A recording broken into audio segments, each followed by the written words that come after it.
presentes aquí, reunidos en el nombre de Hashem, para poder nosotros compartir esta hermosa palabra de vida eterna que Él nos tiene siempre como su alimento espiritual, su alimento que nos renueva diariamente y nos levanta.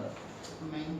Para que podamos continuar el resto del camino que queda para esperarlo a Él, mientras Él viene en su venida, porque Él prometió regresar pronto. Así que nosotros estamos dispuestos, estamos en la práctica de todas las cosas que Él dejó anunciadas para que nosotros anduviéramos en ellas.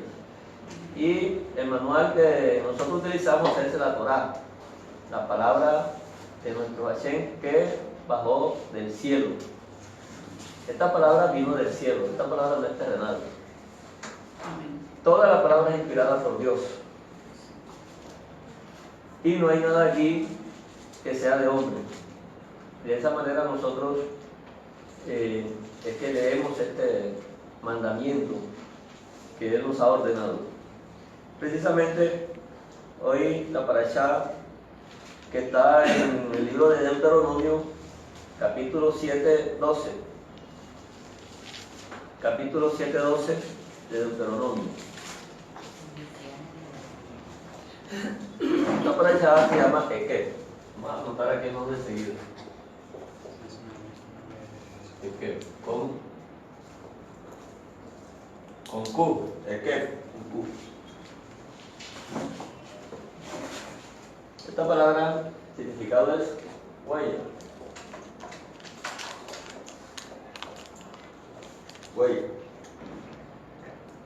Pero sucede que cuando nosotros leemos el texto en español, dice de esta manera, Deuteronomio 7:12.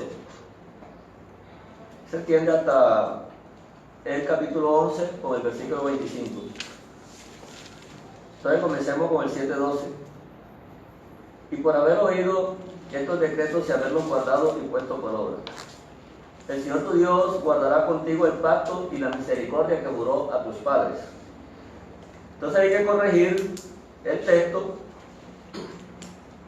porque la versión de la Torá en hebreo dice Behayá Eke Tishmeun. Entonces la palabra Eke, que es el nombre de la parashá, precisamente no está en el texto. Esta palabra la obviaron aquí. Precisamente esa palabra es la que significa huella, y ese es el nombre que lleva la parashá. Además de esto, cuando leemos el texto, parece que fuera condicional. Si llegáramos a cumplir estos estatutos, estos mandamientos, estos mishpatim, el Señor nos va a recompensar. ¿Verdad? O sea, ya se hace por una parte como una ganancia, o haber nosotros por nuestras fuerzas hacer que nuestro Dios haga algo. Pero el texto en hebreo no necesariamente está en esa forma.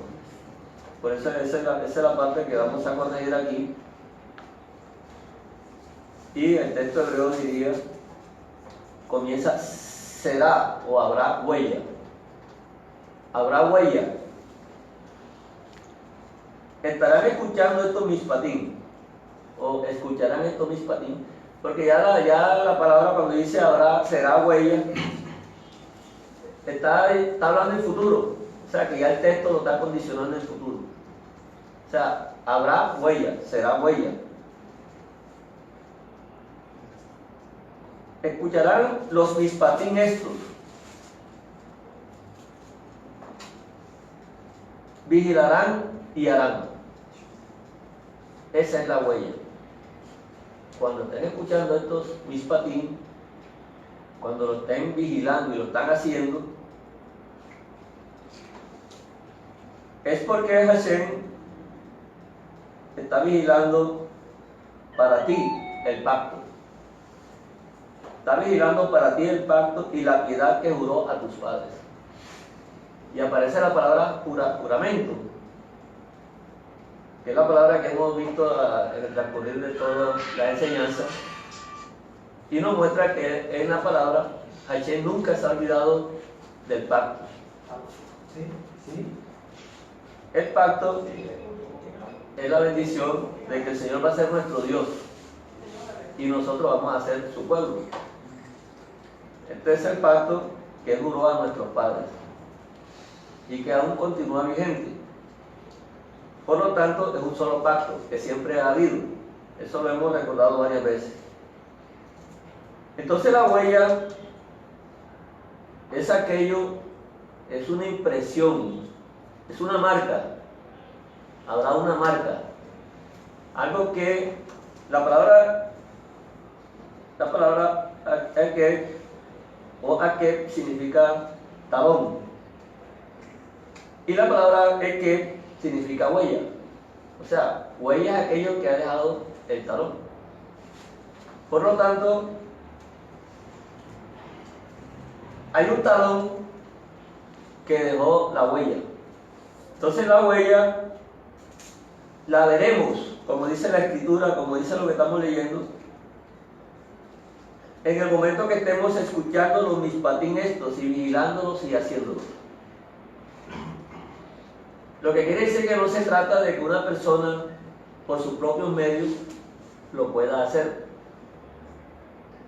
sino que es lo contrario. Cuando lo estés escuchando, vas a recapacitar, vas a saber que está pasando algo en la vida, que está sucediendo algo y que tú no lo has buscado, sino que ese algo te encontró a ti. Amén. Y es cuando podemos decir que el pacto del Señor, el Señor está vigilando su pacto. O sea, que esta persona que esté pasando por esta condición, este acontecimiento, va a reconocer que el pacto que juró Hashem a nuestros padres, porque también ahora son nuestros padres, vamos a reconocer que Él lo está vigilando. Así es. Que no somos nosotros los que hemos vigilado el pacto, sino que Él lo está vigilando. Primero por nosotros. Y vamos entonces a contarnos de la misericordia que va junto con el pacto. La misericordia de Hashem. Entonces, ese es el cuidado que hay que tener. No preocuparse por andar buscando Hashem. No preocuparse por andar buscando, como dicen muchos, estoy buscando los caminos. Si ya oíste su voz, ya la huella te encontró. Y la huella es la que estamos hablando. Si estás escuchando estos mispatín, lo estás vigilando y lo estás haciendo, es porque ya estás dentro del pacto. No necesitas que alguien te incluya o te firme algún documento ni nada de eso, sino que ya inmediatamente vas a recapacitar y te vas a dar cuenta de esto.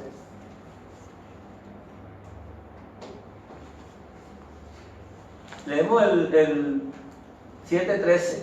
Entonces dice: y te amará, te bendecirá y te multiplicará y bendecirá el fruto de tu vientre y el fruto de tu tierra, tu grano, tu mosto, tu aceite, la cría de tus vacas y los rebaños de tus ovejas, en la tierra que juró a tus padres que te daría.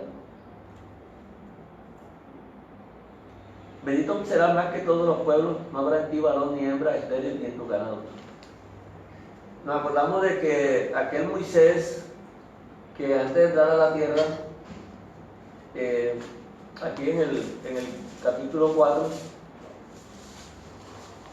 esa traducción la corregimos, 4:21, donde dice que Hashem se enojó contra mí, dice.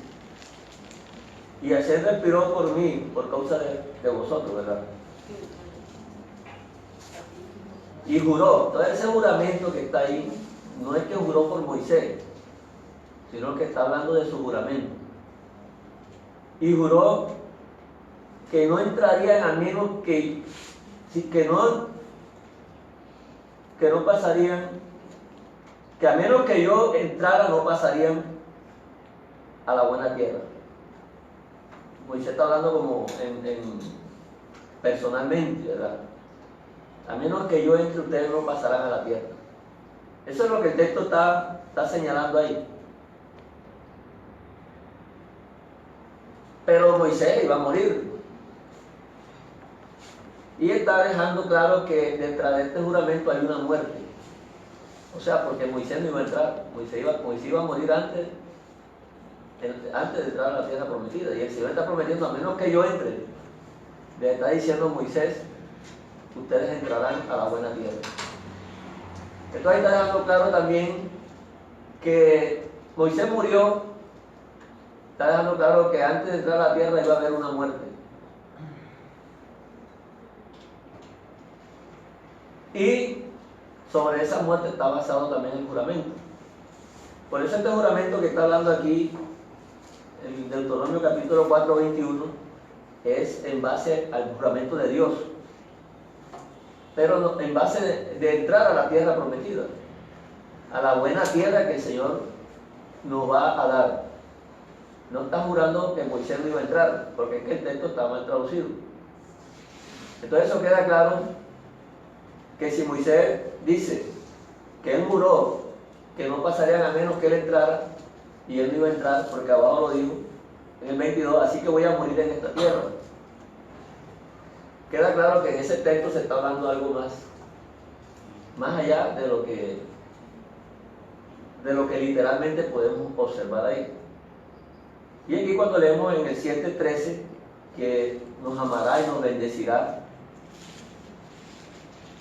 Y si nosotros leemos esto con mente terrenal, nuestros ojos van a estar puestos en esta tierra.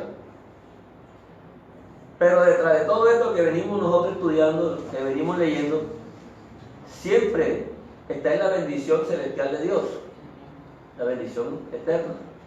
Entonces, ¿por qué el Señor dice que en esta tierra, la tierra de tus vacas, los rebaños de tus ovejas, como dice ahí en el 13, bendito será más que todos los pueblos, comparación con estos pueblos de aquí, terrenales? No habrá en ti varón ni hembra estéril ni en tus ganados, y quitará el Señor de ti toda enfermedad. Entonces ahí estamos viendo cosas que realmente necesitamos aquí. Necesitamos abundancia, necesitamos tener comunidades, ¿cierto? Eso no, el Señor eso tampoco lo prohíbe. Lo que dice es que seamos buenos administradores, buenos ministros de las cosas de Él. Pero, ¿qué nos enseñan estos textos cuando uno encuentra que parece que si uno lo siguiera a Él haría todo esto?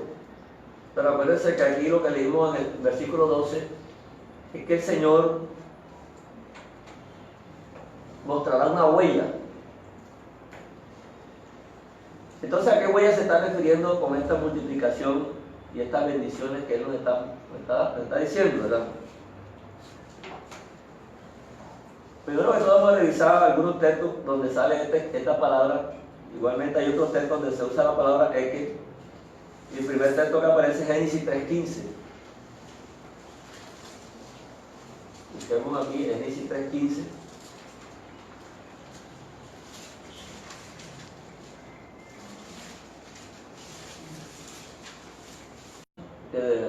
Muchos conocemos, y dice: pondré enemistad entre ti y la mujer, y entre tu simiente y la simiente suya. Esta te herirá en la cabeza y tú le herirás en el calcañar. Esa palabra es el talón, lo que estamos diciendo. Y es que leímos ahí en el versículo 12 del capítulo 7 de Deuteronomio, es la huella. Entonces el Génesis está diciendo que le iba a herir en el talón. Ahí traduce calcañar, esa es la palabra Eke, el talón. Entonces esta palabra aparece también en otros textos, como el Génesis 49:17. ¿Qué fue ese texto? O sea que el talón, perdón, es el calcañar, lo mismo. Sí, ese es lo que traduce como calcañar, que es talón. que deja un eje, que es la huella. O sea, es Ake. Sí. No, pero ahí es Eke o Ake. Ake es el talón. Por eso aquí es Ake. Sí, ¿Cómo se Ake. escribe? Ake. Solamente se le cambia. Ah. Me cambia la... O sea, aclaramos, la Ake es el talón y Eke es la huella del talón. La huella del talón. Correcto. Así es. Es que Sí, así, es la así huella, está y bien. Ake es el talón. Sí, sí, así es. Ake. Entonces ponemos la A ahí.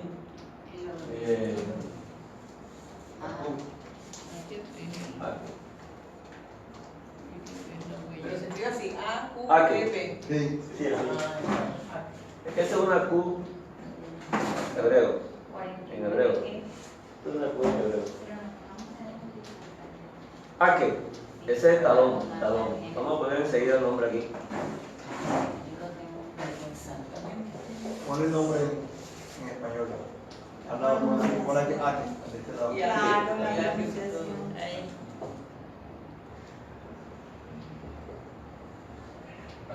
Exacto, perfecto. Se aproxima más se caracteriza por esta letra. Claro.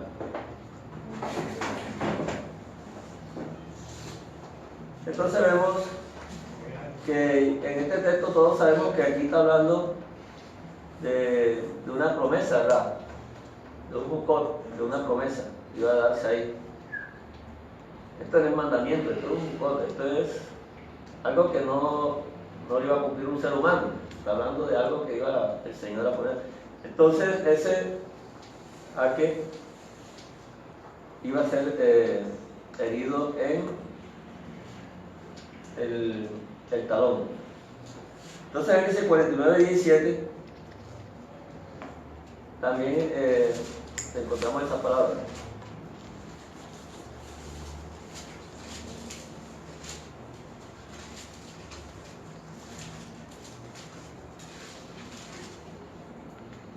Bueno, ahí le dice talones del caballo, ahí también usan esa palabra, ¿no? Los talones del caballo. O sea, la palabra ¿En qué? 49:17.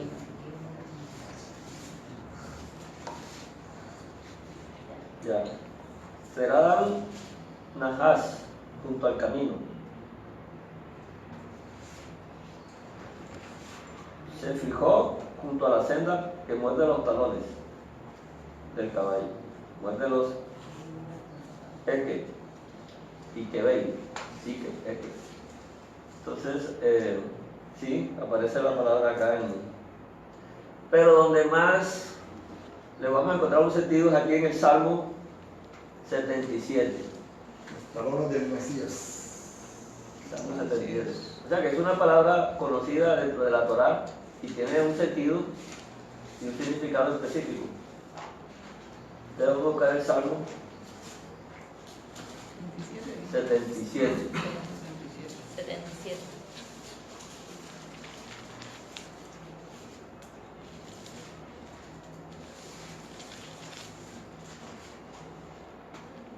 Creo que aparece en el 19 o el 19.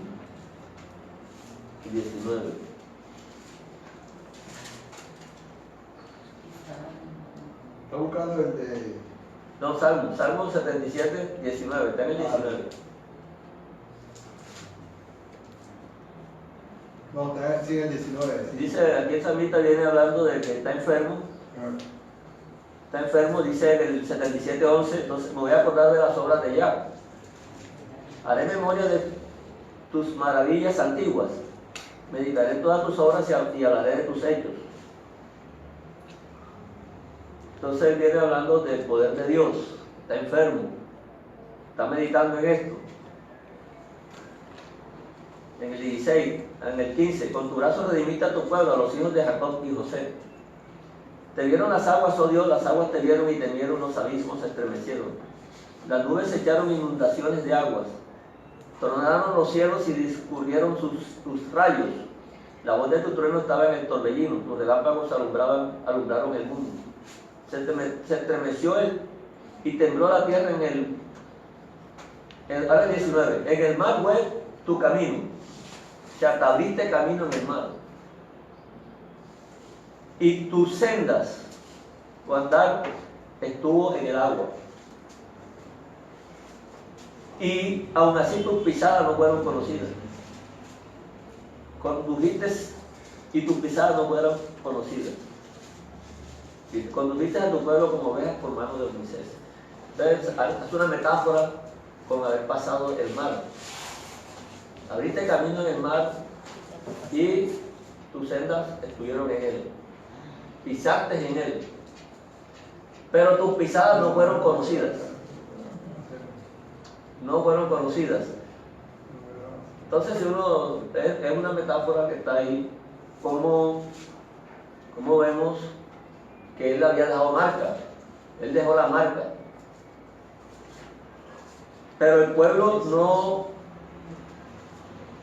no conoció las pisadas del Señor. Pero en este salmo viene hablando de todas las cosas que el Señor había hecho.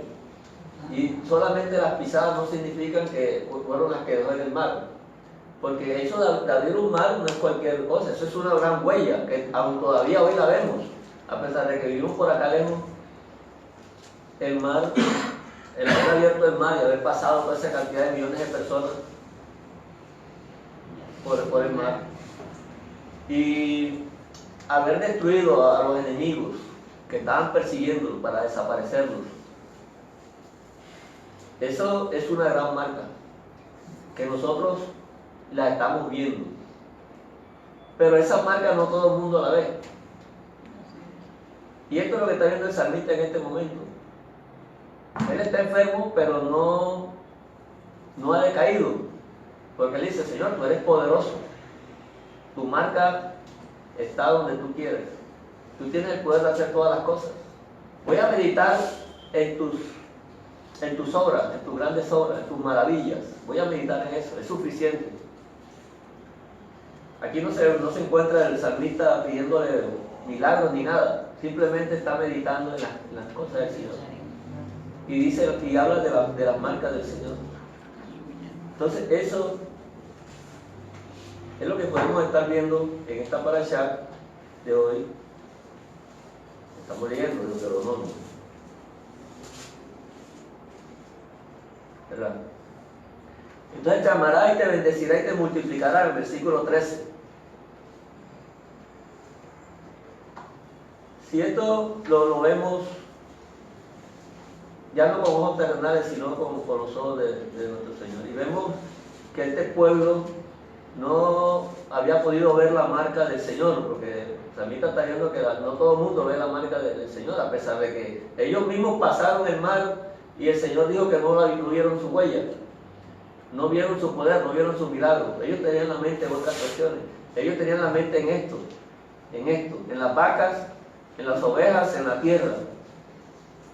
Pero si el Señor le está prometiendo eso ya, pero se lo prometiendo, de todos modos ellos, la mente de ellos estaba totalmente, era solamente en eso.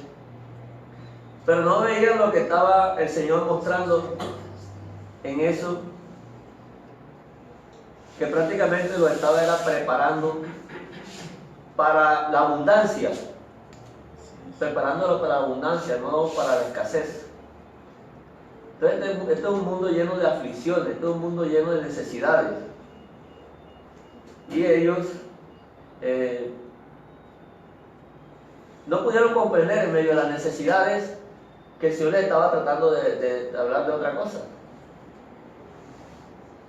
Vamos a leer Deuteronomio 8:2, un momentico aquí.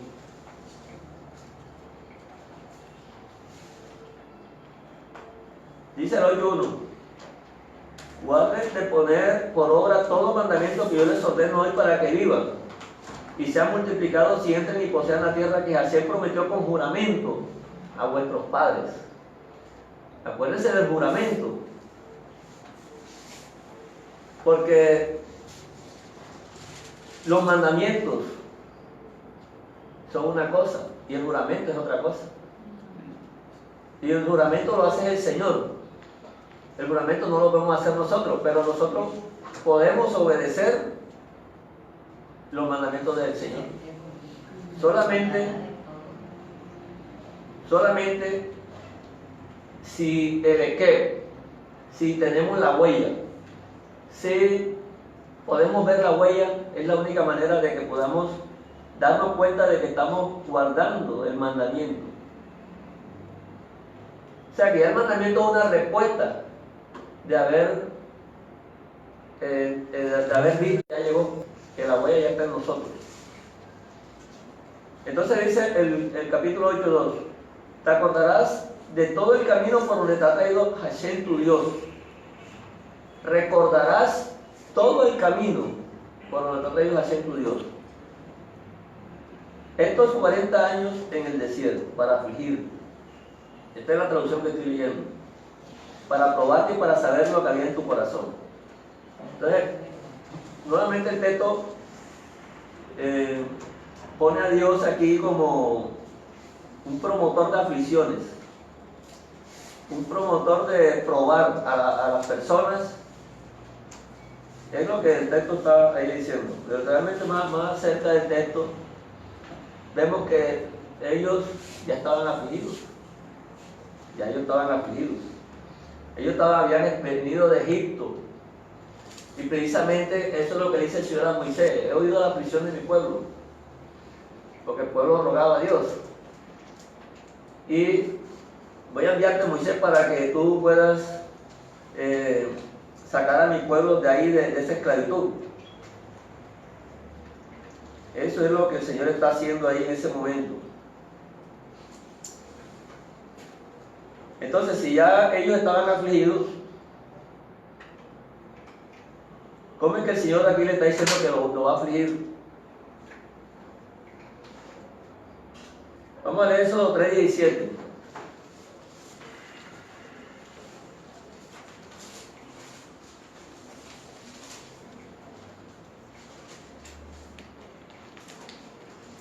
Y he dicho, yo os sacaré de la prisión de Egipto, a la tierra del Cananeo, el Eteo, el Amorreo, el Fereceo, el Ebeo y el Jebuseo, a una tierra que fluye leche y miel. Cuando el Señor lo que viene diciendo es que lo va a sacar de la aflicción, no que lo va a meter en la aflicción. Entonces esa aflicción venía con ellos. Hay una cantidad de textos donde aparece la palabra esta de aflicción con referente a que era en la condición que ellos estaban antes de que el Señor lo fuera a rescatar. Entonces, y recordarás todo el camino que te ha traído Hashem tu Dios estos 40 años. Ahí está, o sea, lo recordarás. En el desierto. En el desierto. Entonces Dios le dice afligirte. Afligirte. Amneteja. No es para afligirte, es para tu afligir. O sea, en tu afligir, la aflicción que ya tienes. Ya. Para que tú en tu aflicción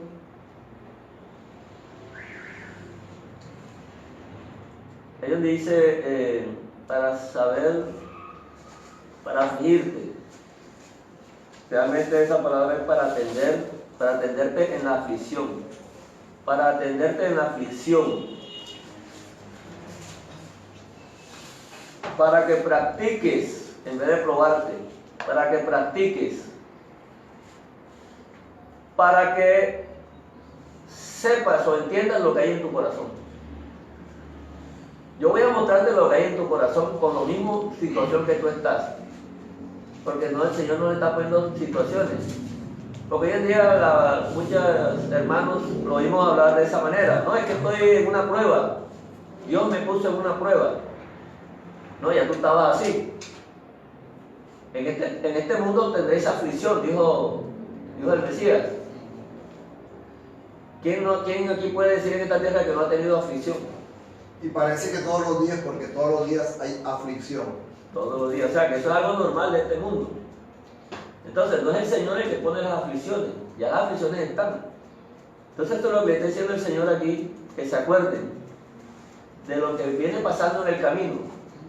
Pero Él no viene castigando, Él viene más bien atendiéndolos a las aflicciones. Desde que salieron de Egipto ya venían con las aflicciones. Entonces, ese es el propósito del Señor, atenderlos en su deshonra, en su aflicción, en su humillación.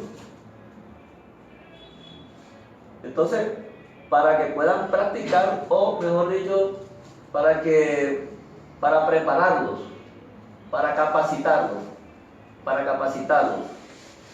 para que sepan o para que entiendan qué es lo que realmente hay guardado en el corazón. O sea, es como una purificación del corazón, porque tú sabes que el corazón del hombre es engañoso y perverso. Podría ser que voy a purificar, a pulir. Exactamente. ¿Cierto? Eso es lo que él viene haciendo. Él viene quitando las impurezas. Pero esto es una de las cuestiones que él está prometiendo con un juramento. Está prometiendo algo que donde ahí está la abundancia, la vida eterna. O sea, quien tiene la vida lo tiene todo. También lo dijo nuestro Señor, quien tiene la vida lo tiene todo. Realmente no hay nada ya que falte. Entonces, si esa es la abundancia, ¿cómo un pueblo que está acostumbrado a la humillación, a la necesidad, va a enfrentarse a la abundancia de pronto? Es como si un ciego abriera la vista. Toda su vida ha sido ciego y de pronto le dan la vista. Se puede volver loco, se puede morir.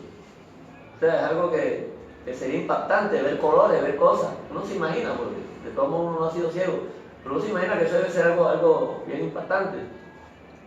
Cuando el Señor le dio la vista al ciego, me imagino. Pero habiéndose dado al Señor, seguramente que él no iba a tener ese problema de volverse loco de pronto y eso.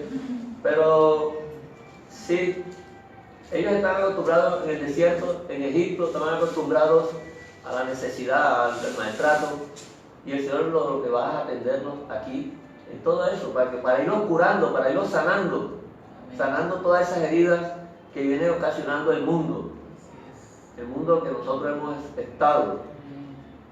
Y nosotros a veces no notamos, no tenemos nuestros sentidos preparados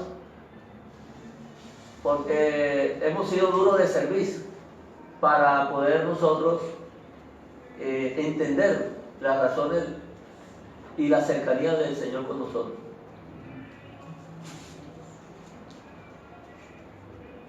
Entonces, esto de la bendición que le está hablando el Señor aquí, no es una condición de que si tú haces, yo te voy a dar.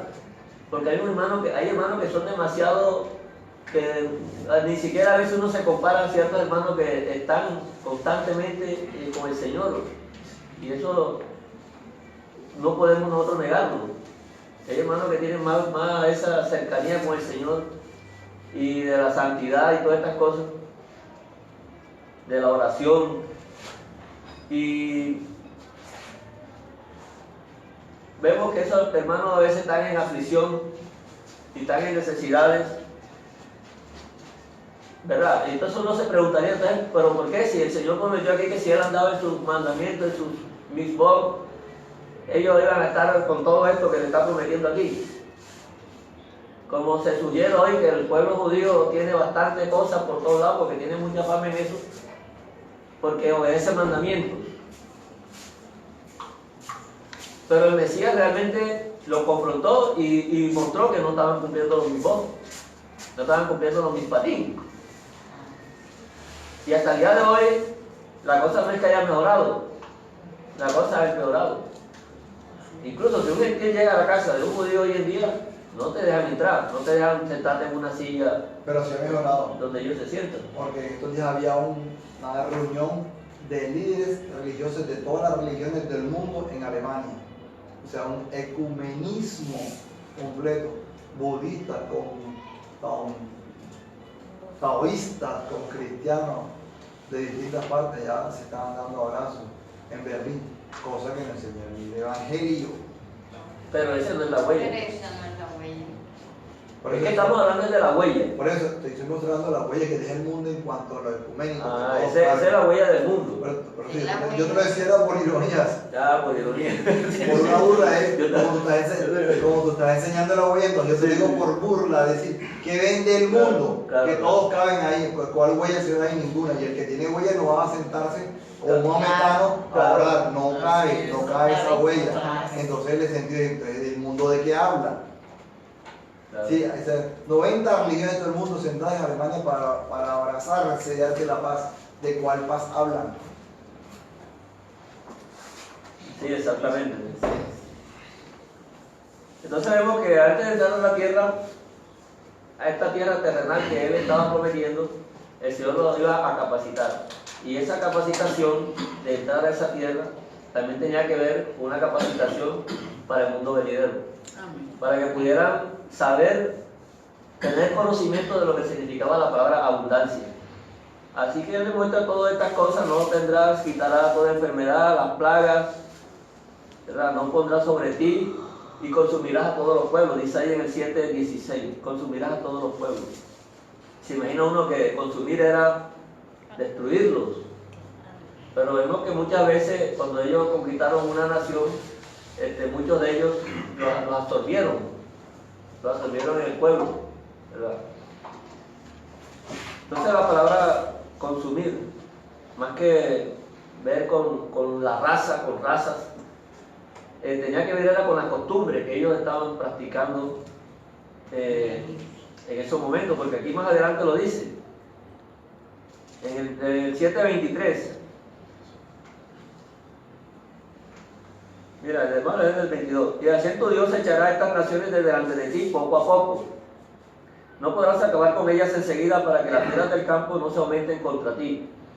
Mas así tu Dios las entregará delante de ti, y Él las quebrantará con grandes destrozos hasta que sean destruidas. Y tú no lees el lenguaje así, esto va a ser... Él entregará sus reyes en tu mano, y tú destruirás el nombre de ellos de debajo del cielo. Te hará frente hasta que los destruyas. Y entonces dice: las esculturas de sus dioses quemarás en el fuego, no codiciarás plata ni oro de ellas para tomarlo para ti, para que no tropieces en ello, pues esa abominación me da Hashem. Y no traerás cosa abominable a tu casa, para que no seas anatema, de todo lo aborrecerás y las abominarás, porque es anatema. Entonces son las costumbres las que eran incompatibles con la palabra del Señor. Y como se está preparando a un pueblo para que entre en la abundancia de Hashem, que es lo venidero, la vida eterna, donde no va a hacer falta nada, donde no va a haber llanto, entonces estas naciones nunca iban a estar conectadas con esto, porque estas costumbres son incompatibles con la palabra del Señor. Entonces nunca iban a entrar, por lo tanto la justicia de Dios las iba a eliminar todo esto. Entonces muchas de estas personas, y vemos personas en la escritura que no eran del pueblo judío o de Israel, y entraron a formar parte. Y ya tenemos muchos ejemplos de lo que hemos hablado, como ve Caleb, ¿verdad? Caleb, el ceneceo, Rut, la moabita, Rahab, la cananea. Y en el pacto innovado también vemos cómo el Señor habló del pueblo que no era israelita, y cómo fueron llamados y aceptados. Y en el libro de Hechos vemos la integración, cuando salen las puertas totalmente ya, que es algo manifiesto a toda la humanidad, de que el pueblo gentil también es parte del pueblo del Señor. Entonces, en el reino caben todos, porque todo es creación de Hashem. Pero el primero había que preparar a un pueblo para que en él se fundamentara el esquema, o es el pueblo al que Dios ha puesto como luz dentro de las demás naciones, para que por medio de ese pueblo puedan ver su palabra, ¿verdad? Entonces es el proyecto de Dios, comenzó por ahí, por Israel, el proyecto de Dios, y ese es el nombre que Él le puso a su pueblo. Por lo tanto, todos los demás que van integrándose al pueblo se llaman Israel. Israel. Ahorita vamos a ver, para que vean que esa palabra es universal en la escritura, pero es necesario que todos las personas estén cobijados por el mismo esquema, la misma palabra del Señor. No puede haber venirse una persona a integrarse y venir con su mala costumbre desde las naciones. Así es. ¿Verdad? Como dice Jeremías, un momentico aquí, Jeremías capítulo 10. 10:17. No, es Jeremías 10, el 1 y el 2. Vamos a buscarlo aquí. Dice que no seguirán las naciones del mundo, ni tengas temor de ellas. Sí, es 10, el 10.2. El 10.2. Así ha dicho Hashem. Jeremías 10.2. No aprendas el camino de las naciones, ni de las señales del cielo tengas temor, aunque las naciones les teman. Porque las costumbres de los pueblos son vanidad. Todos los pueblos, sus costumbres son vanidad. Aquí no entra nada de que el pueblo, no, que yo te voy a cantar aquí una alabanza vallenata. Eso es de las naciones. Eso nació bajo inspiración del mundo. No, que todos van a cantar una salsa para el Señor. No, eso no lo aceptamos en el pueblo. No sé qué huella estarán viendo ustedes, pero esa no es la huella del Señor. Esa no fue la que Él marcó. La Escritura dice que eso es para el Señor vanidad. Vanidad. O sea, vano es todo aquello que es corruptible. Y va a seguir siendo corruptible cuando todo sea terminado aquí en la tierra. Entonces la aflicción que estamos hablando del pueblo aquí, que se acuerde siempre de esto, fue una de las razones por las cuales el pueblo estuvo en Egipto, para que se acordaran siempre de esto. Ellos llegaron a permanecer en esa costumbre, tanto que ya su mentalidad era de esclavo. Cuando salieron de ahí de Egipto, todavía querían volverse para atrás ante cualquier cosa que se les presentara.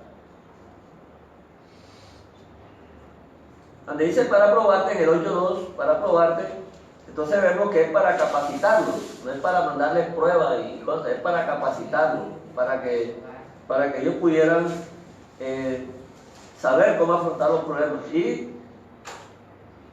y para conocer realmente, poderse uno evaluar el corazón.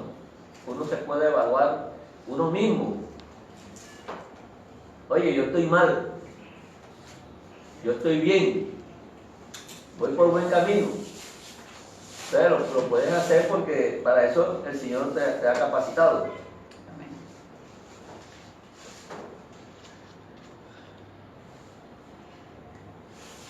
Unos textos donde podemos ver esta palabra que aparece también en 1 Samuel 17:39. 1 Samuel 17:39. Shmuel.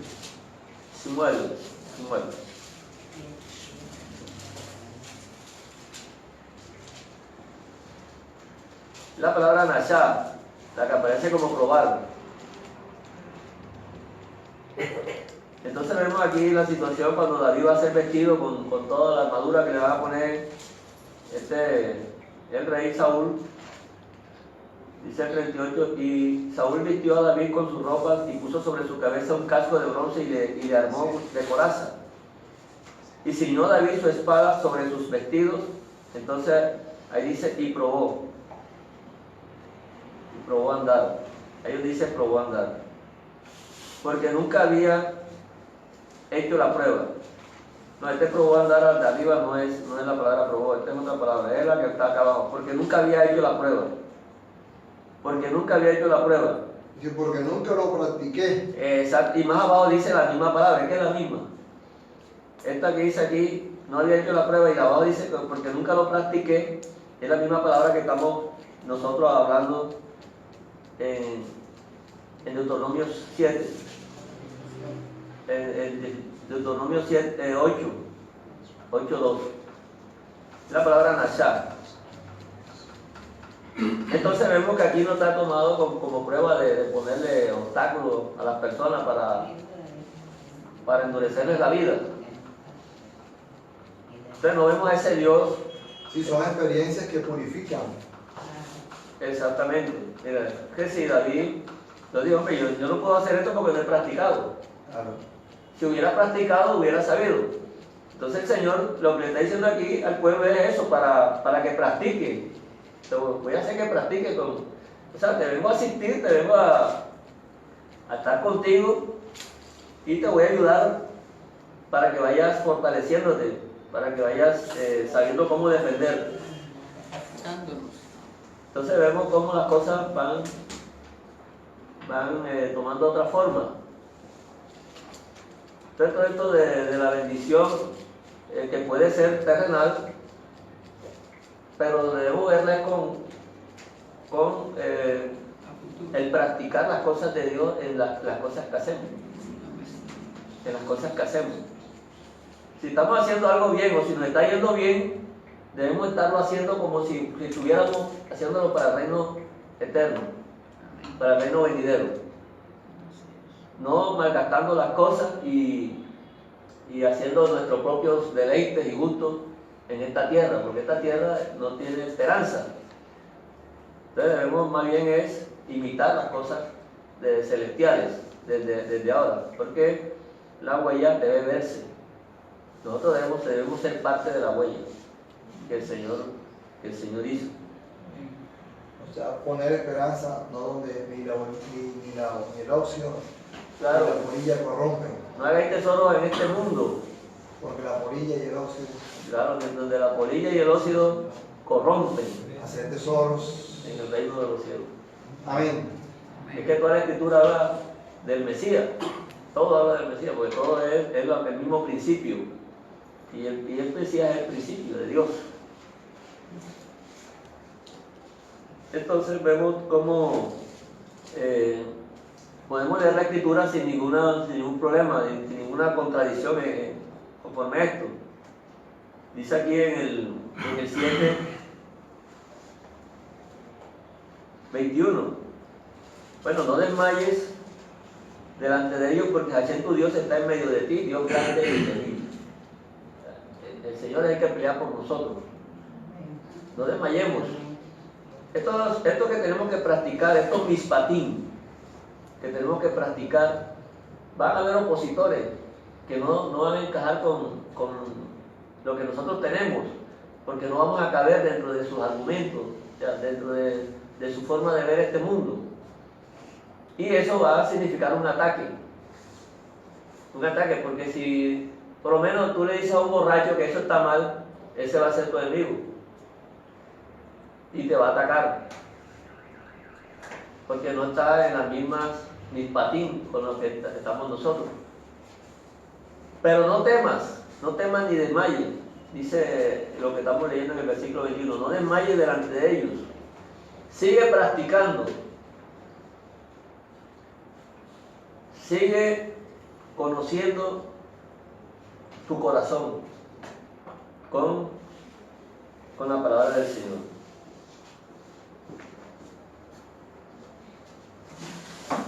Entonces toda esta escritura está hablando de un futuro, ¿verdad? Y habrá huella. Estamos hablando de un futuro. Esto es lo que tenemos que tener en nuestros ojos, es en el futuro. No estamos preparándonos para obtener cosas aquí necesariamente. Sí tenemos que hacer las cosas, porque la escritura dice que 6 días debemos estar en nuestro trabajo y uno debemos reposar. A los israelitas les gustó el mandamiento de los 6 días nada más.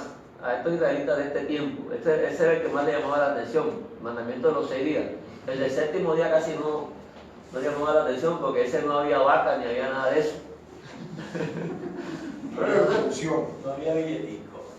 Resulta que ese día es la cabeza de todas las demás semanas, por eso el Señor lo bendijo y lo santificó. Amén. Esa es la cabeza. Y en el hecho de la práctica que estamos haciendo de guardarnos, estamos mostrando la huella de la que el Señor ha hablado.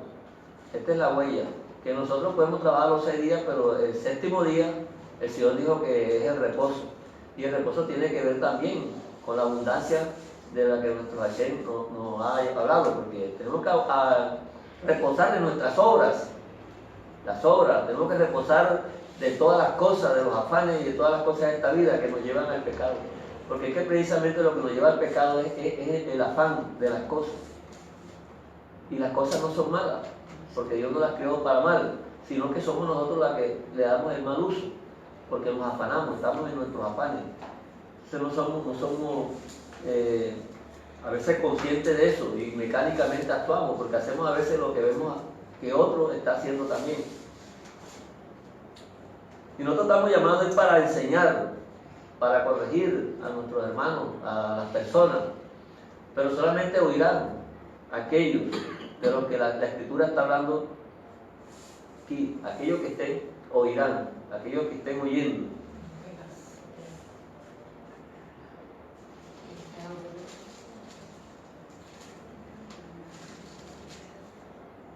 Aquí en el 8:11,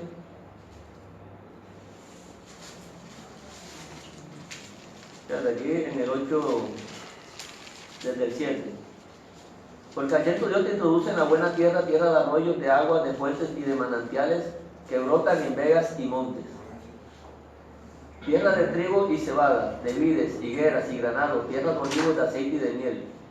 Tierra en la cual no comerás el pan con escasez, ni te faltará nada en ella. Tierra cuyas piedras son hierro y de cuyos montes sacarás cobre. Comerás y te saciarás y bendecirás a Hashem tu Dios por la buena tierra que te ha dado. Amén. Cuídate de no olvidarte de Hashem tu Dios, para cumplir sus mandamientos, sus decretos y sus estatutos que yo te ordeno hoy. Ahora mira lo que dice el 12. No suceda en el futuro que te sacies, que comas y te sacies y edifiques buenas casas en cabites. ¿Viste? Por eso el Señor lo venía preparando. Por eso el Señor lo venía preparando y dice, te voy a bendecir, te voy a multiplicar y te voy a dar todo esto, todo eso que a ti te va a gustar. Pero cuídate de no apartarte de los misbot, ¿verdad? De los se le crece el corazón. Claro, entonces mira, te vas a olvidar. Mira, no suceda que comas y te sacies y edifiques buenas casas en cabites y tus vacas y tus ovejas aumenten y la plata y el oro se te multipliquen y todo lo que tuvieres se aumente. Y entonces se esponje tu corazón y te olvides de Hashem tu Dios que te sacó de tierra de Egipto, de casa de servidumbre. Y te olvides del que te viene trayendo, educándote, preparándote. Así que la prosperidad hace daño, Enfermo el corazón. Enfermo el corazón. Pero, y eso es lo que más se predica, hermano. Claro. Ay, hermano. Hay uno que dijo, vas a ser un magnate. uy, Trae una ofrenda que te garantizo que vas a ser un magnate. Dios mío, bendito, ¿cuánto? pero, ¿Cuánto llevo para ver si me hago magnate? Orlando, pero Y ellos pidiendo y todavía no son magnates y no se cansan de pedir. No, no entiendo. Orlando, en el No 9.6, entiendo, no entiendo. Está como el que los que venden lotería. en el 9.6 dice, ojo, sabe por lo tanto, sabe que no es por tu justicia que Hashem tu Dios te da esta buena tierra para tomarlo, porque pueblo duro de servicio eres tú. O sea, te está diciendo, ojo, abre la hoja. Hermano, no es por su justicia, es porque yo soy el que te voy a meter ahí. Claro, o sea, yo te saqué, como este Deuteronomio es el resumen de los 4 libros anteriores que está repasando. Yo te saqué, yo te traje, mira, ábrelo. Te lo viene recordando el Señor. Mira que lo que dice en el 9.4 también dice, no pienses en tu corazón cuando Hashem tu Dios los haya echado de delante de ti diciendo, por mi justicia me ha traído Claro. Hashem a poseer esta tierra. ¿Vale? Porque ese es el pensamiento de hoy. Ya. Llegó el Señor, lo encontró, se convirtió, conoció la Escritura y ahora piensa que Él fue el que buscó a Dios. Ahora piensa que Él fue el que buscó a Dios por su iniciativa. No es que yo busque a Dios. Dios nunca ha estado perdido. Los perdidos éramos nosotros. Eso no lo tenemos apartado. Nunca está escondido ni perdido. Lee el 9.5. A eso- Lee, hermano, lee el 9.5. A eso se le llama la justicia humana. Ni O sea, juega cuando una persona habla de esa manera, está creando su propia justicia. Claro. Ya, porque es de él, es lo que él, su fuerza, Por sus méritos. por sus méritos. El 5, hermano. El 9.5. No por tu justicia ni por la rectitud de tu corazón entras a poseer la tierra de ellos, sino por la piedad de estas naciones, Hashem tu Dios las arroja de delante de ti, y para confirmar la palabra que juró a tus padres Abraham, Isaac y Jacob. Contundente. El juramento nada más va con ellos. Contundente. No es por tu justicia, No es por la justicia. ni por la rectitud de tu corazón. Nada sé que. Nada. Esta traducción dice, no te llenes de orgullo ni te olvides del Señor vuestro Dios que os sacó de Egipto donde eras esclavo. Así es. Uy. Es fuerte. Sí. Y no es que literalmente es esclavo, hermano. Claro. Esclavo.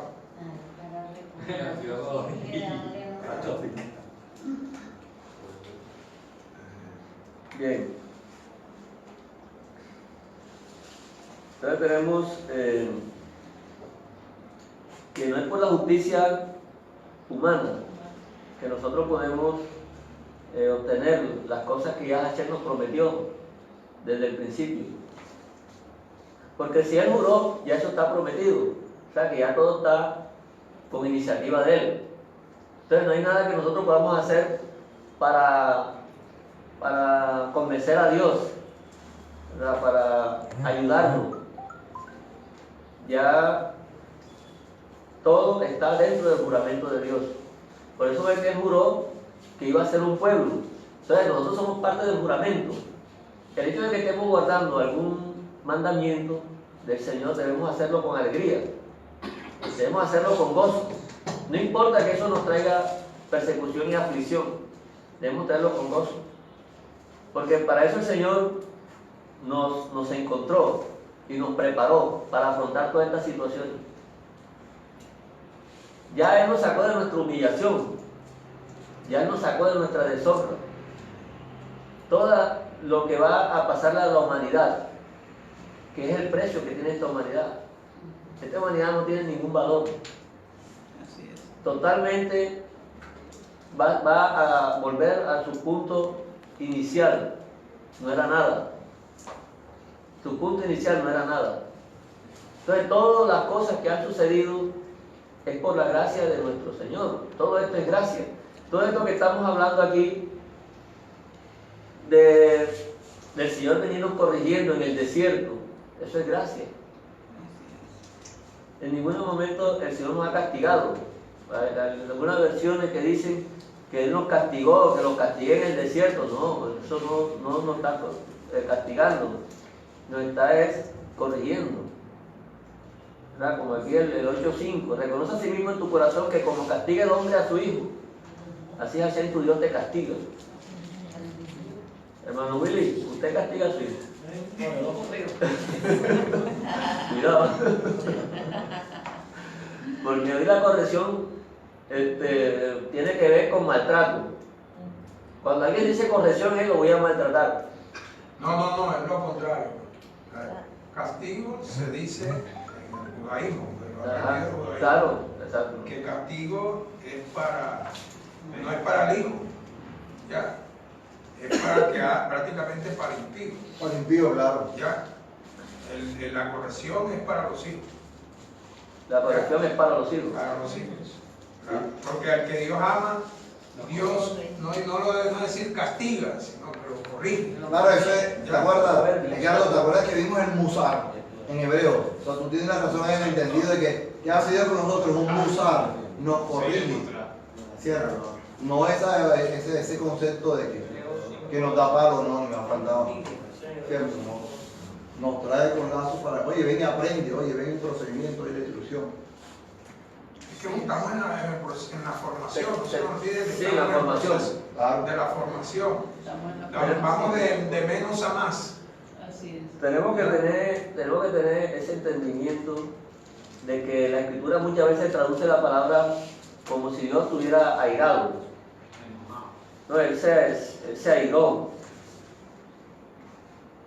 Y la misma palabra se usa también para cuando hablan del hombre. El hombre se airó Saúl, se airó cualquiera persona que la Escritura utilice esa palabra, entonces lo compara como si Dios fuera igual de airado. Entonces, es la posición acá humana el que identifica a Dios de esa manera. Nosotros podemos ver un Dios irado, pero desde nuestro punto de vista, desde Lo que pasa es que la de nuestra diferencia- situación terrenal. Claro, la Pero no es que Dios se aire. No, Así es. Entonces- que la diferencia estaría en que, como dice el mismo autor de, no me acuerdo, en el Nuevo Testamento, que en la ira no obra La justicia de Dios. Claro. Eso tenemos que tenerlo claro entre Dios y el hombre. Cuando el hombre se enoja o se indigna o no sé, aborrece o rechaza, muchas veces no lo hace justamente, ¿ya? Sino que lo hace injustamente, ¿ya? Mas Dios no actúa, no es hombre, ¿ya? No es mortal como para que actúe de la Claro. manera de los hombres. Y es que también hay evidencia en la escritura, por lo menos la palabra calzar, que es una de las que también se usan bastante, que la vemos en Esther, con el rey Asuero, enojado, la vemos en Segunda de Reyes, 13:19, Segunda de Reyes 5:11, se utiliza la palabra calzar, es la misma que está utilizando Deuteronomio 9:7, y como refiriéndose a Dios. ¿Cuál es la palabra, perdón? La palabra calzar. ¿Qué ¿Cuál significa? versículo está? 9:7, no, que lo utiliza aquí como ira. Ah, No, ya.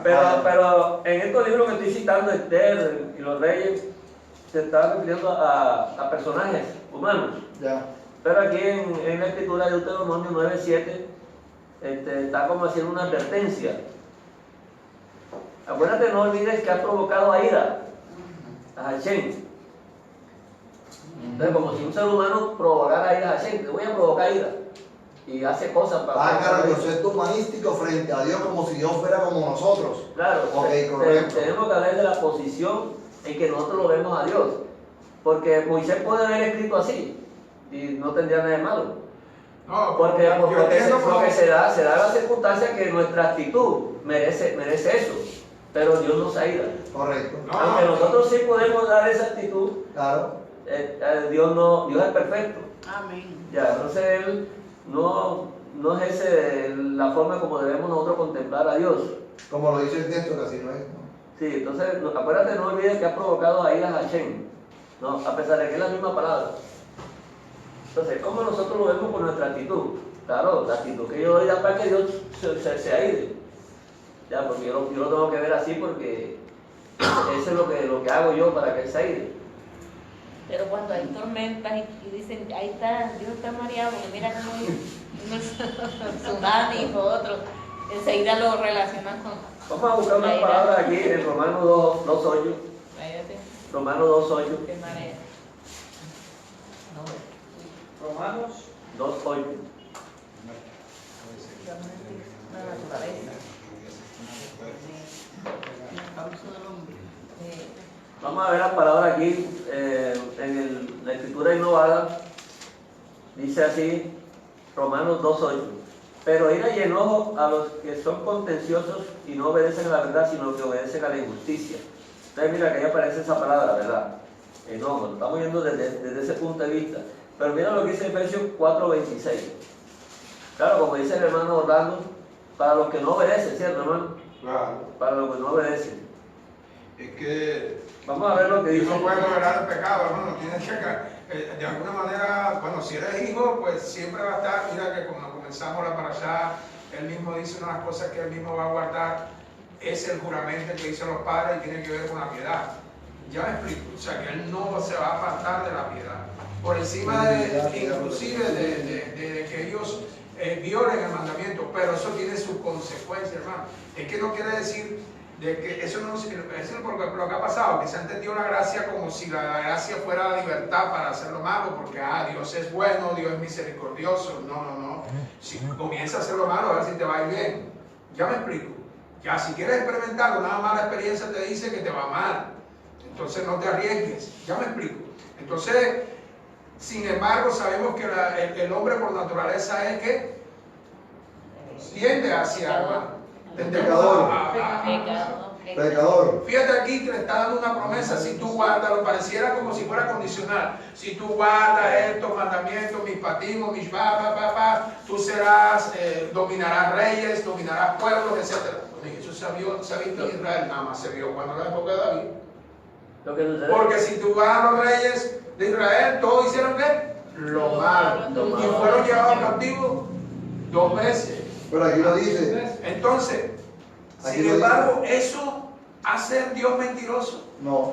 ¿Eso será que significa que depende de nosotros, de que No. nosotros conquistemos la tierra? No. Y que eso, no, hermano, eso depende del Señor mismo, porque Él lo juró y Él lo cumplirá. Y sabemos que eso se podía cumplir ¿con quién? Con nuestro Señor Yahushua Mashiach. Aquí dice- Nadie más va a sujetar toda la creación y todas las cosas bajo sus pies, sino por Él. Claro, por él, Ya me por explico. él, Entonces- por medio y a través de él. Claro, pareciera que fuera condicional Claro, eso. pero Porque fíjate- ahora vamos a la historia, no lo vemos. Ya lo Ahora vimos vemos un reinado de oro, como lo llaman, es el de David.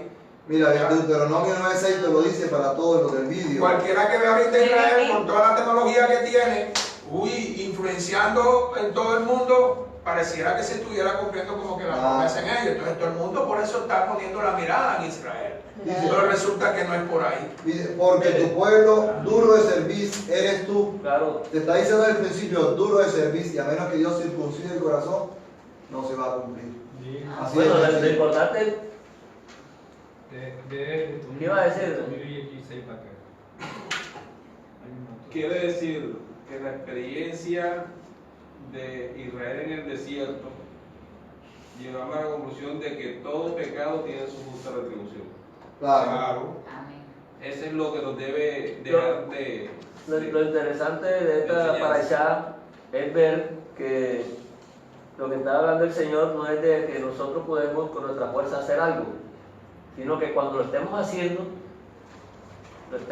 por lo menos eso es palabra hablada en el tiempo de Moisés, y nosotros estamos aquí ahora, y cuando lo estamos haciendo, esta palabra está perfecta, esa palabra no ha pasado de moda, se está cumpliendo, se sigue cumpliendo.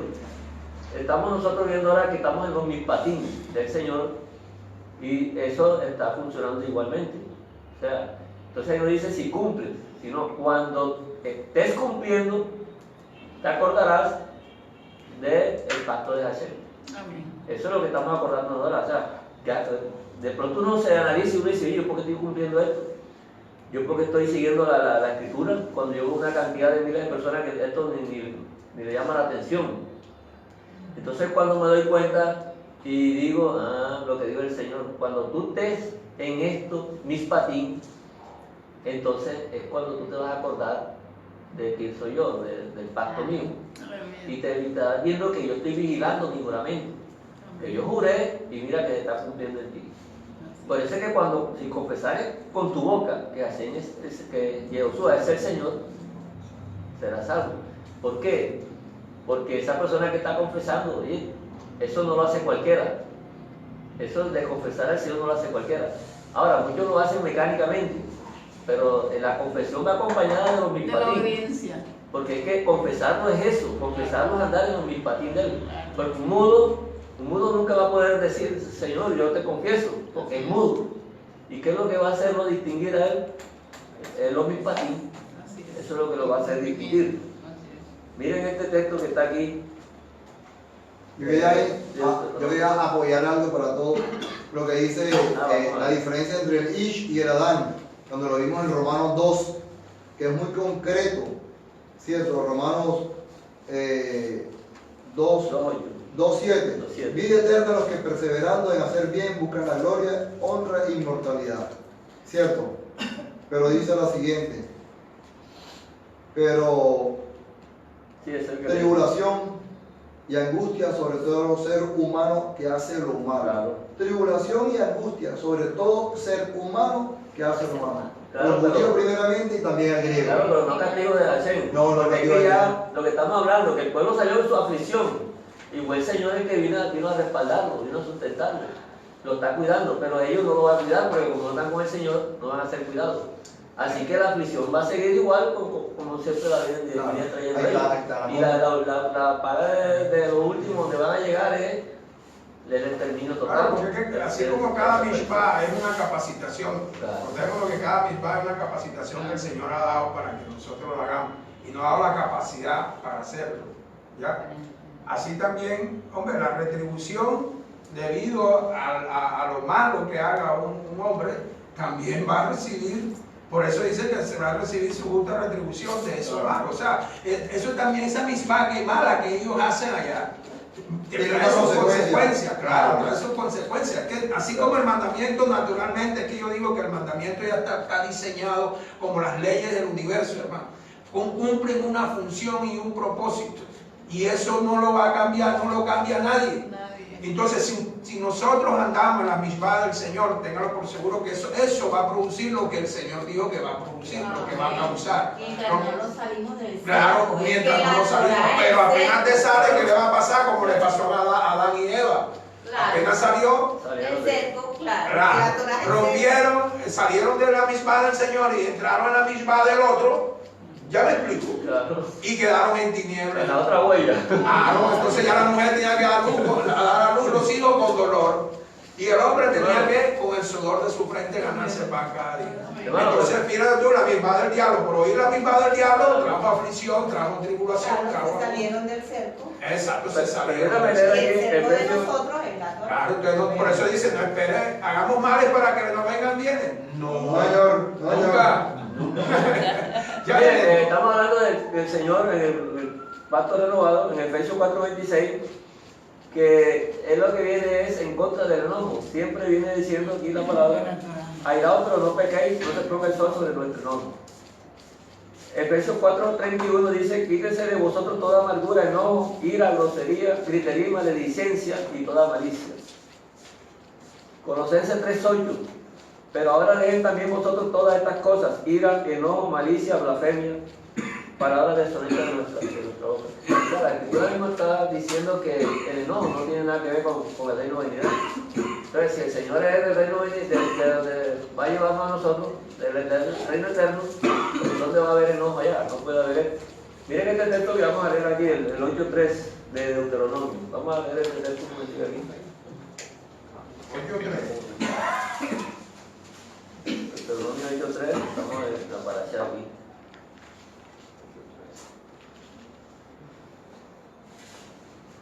Bueno, dice Tafio, ya hemos explicado eso.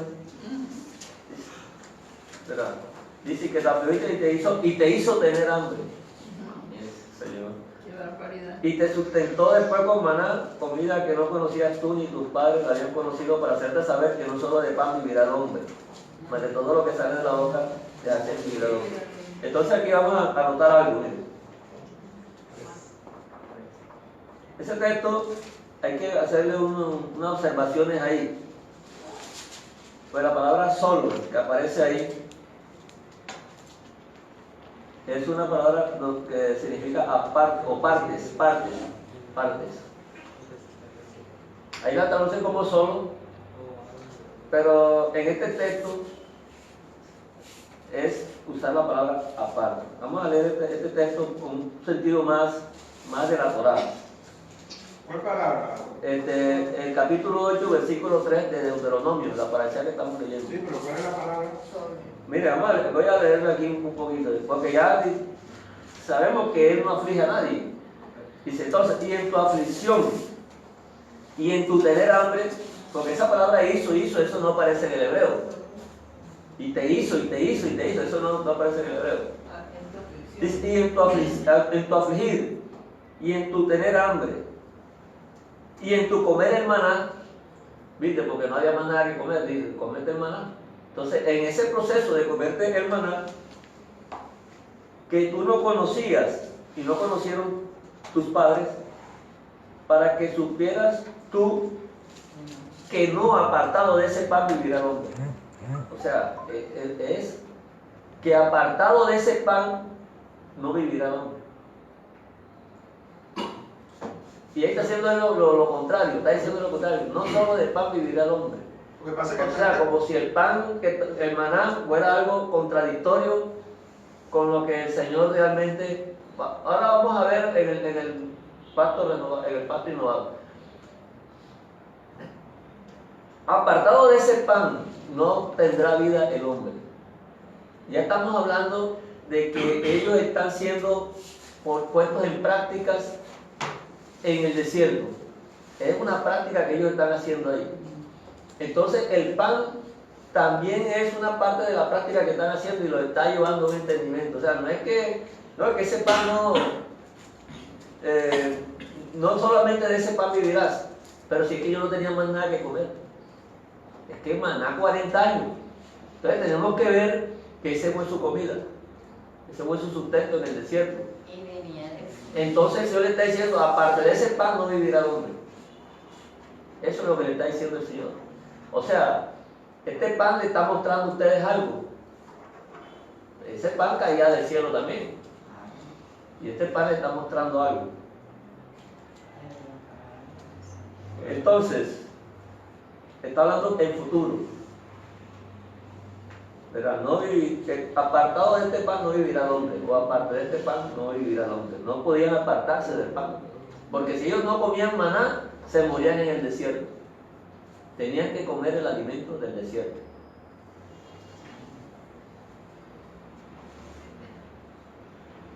Sino que de todos los salientes de la boca de Hashem vivirá el hombre.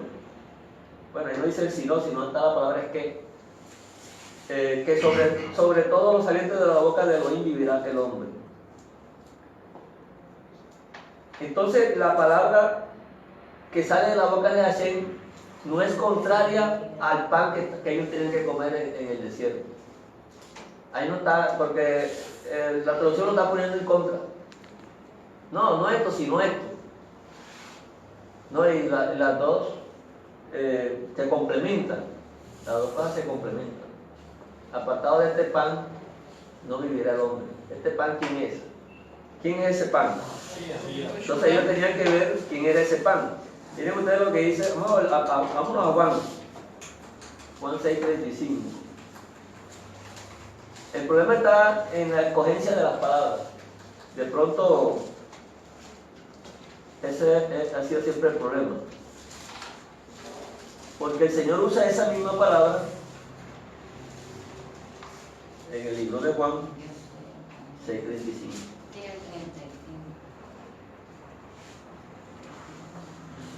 Vamos a leer aquí por lo menos, aquí arribita donde dice, desde el 25, donde dice, la historia que viene narrando. Y hallándose al otro lado del mar, le dijeron, David, ¿cuándo llegaste acá? Respondió el Mesías, Josué, y le dijo, de cierto les digo, que me buscáis no porque habéis visto las señales, sino porque comieron pan y se saciaron.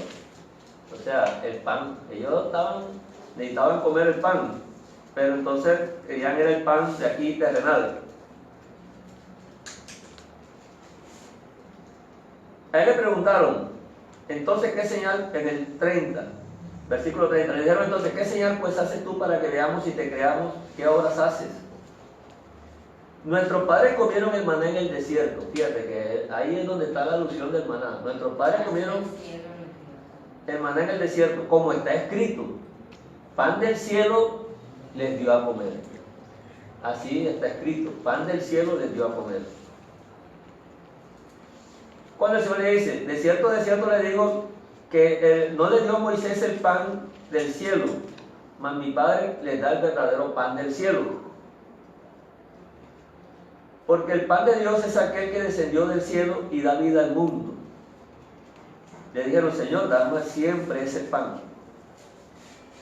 Y Josué le dijo, yo soy el pan de vida, el que a mí viene nunca tendrá hambre y el que a mí cree no tendrá sed. Si ellos no estuvieran entrenados en la Torah, ¿cómo iban a saber ellos qué era el pan? ¿Cuál era el pan? Ese pan del desierto les está enseñando a ustedes que ustedes no se podían apartar del pan de vida. Porque ustedes estuvieron vivos en el desierto, en la aflicción y todas estas cosas, fue comer pan, porque ahí no había más nada que comer. Así que aquí yo soy ahora el pan de vida. Y ustedes necesitan, están todavía afligidos y necesitan vida eterna, están necesitados de la vida eterna. Y yo soy el pan que lo puede sustentar a ustedes ahí. Aquel pan lo sostuvo en el desierto y fue de Dios. Y fue parte de la capacitación. Pero ahora yo les doy el pan de vida a ustedes. Es lo que entendieron, dijeron, porque es para entender. Danos ese pan de vida, ¿verdad? Danos el pan de vida. Juan 6:48 también lo dice. En el 41, versículo 41 dice, murmuraban entonces de él los judíos, porque había dicho, yo soy el pan que descendió del cielo.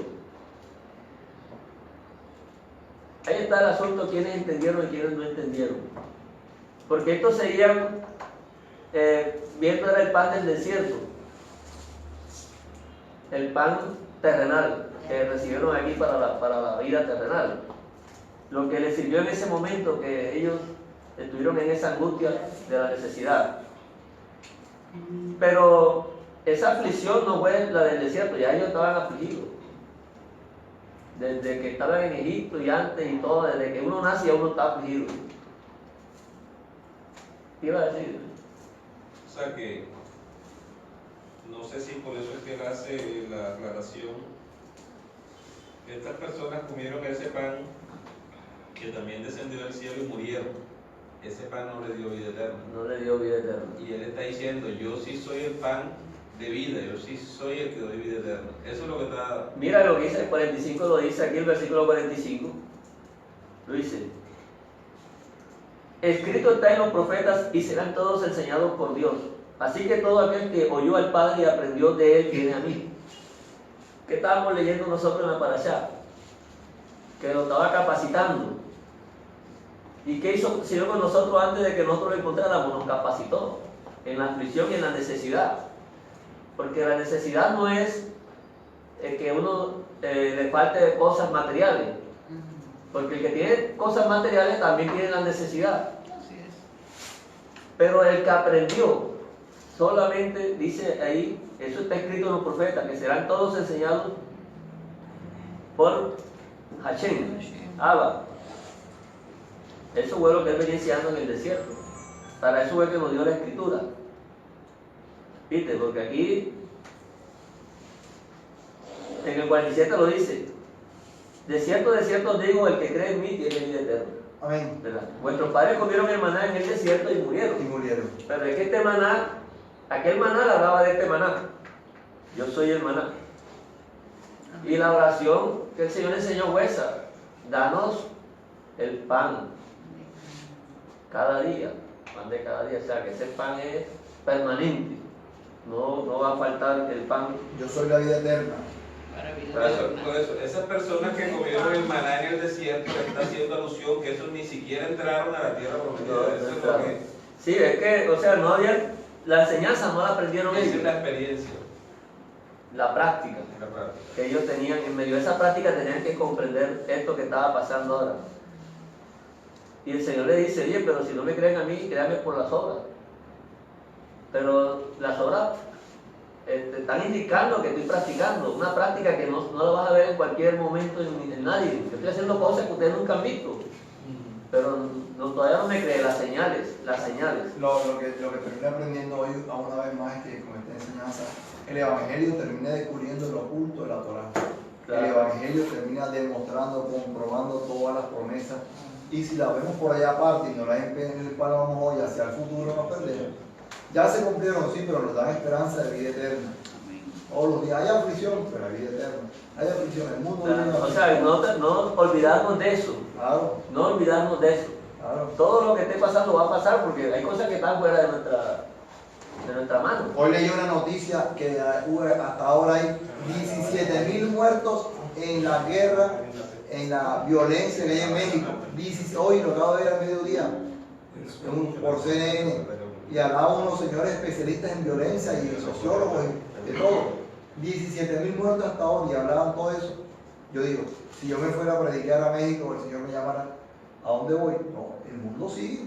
Estamos llamados a hacer luz, estamos llamados a hacer en medio de la aflicción a decir, hay de todo, hay consuelo y hay vida eterna. Ya la vida eterna estuvo entre nosotros y la volveremos a ver. Amén. Hermano, vamos a un versículo aquí, Deuteronomio 9:10. 9:10. Deuteronomio 9:10. Lo leo. Claro, hermano. 9:10. Sí. Y me dio Hashem las dos tablas de piedra escritas con el dedo de Hashem, y en ellas estaba escrito según todas las palabras que os habló Hashem en el monte, de medio del fuego, el día de la asamblea, o sea, el día de la sinagoga. De la iglesia. Eso es lo que vamos a La revisar. congregación, Cajal. Sí, de la caja. Esto es lo que vamos a revisar para... Por primera vez aparece esa palabra en la Torah. Y es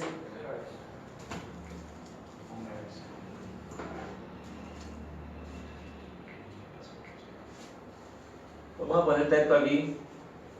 El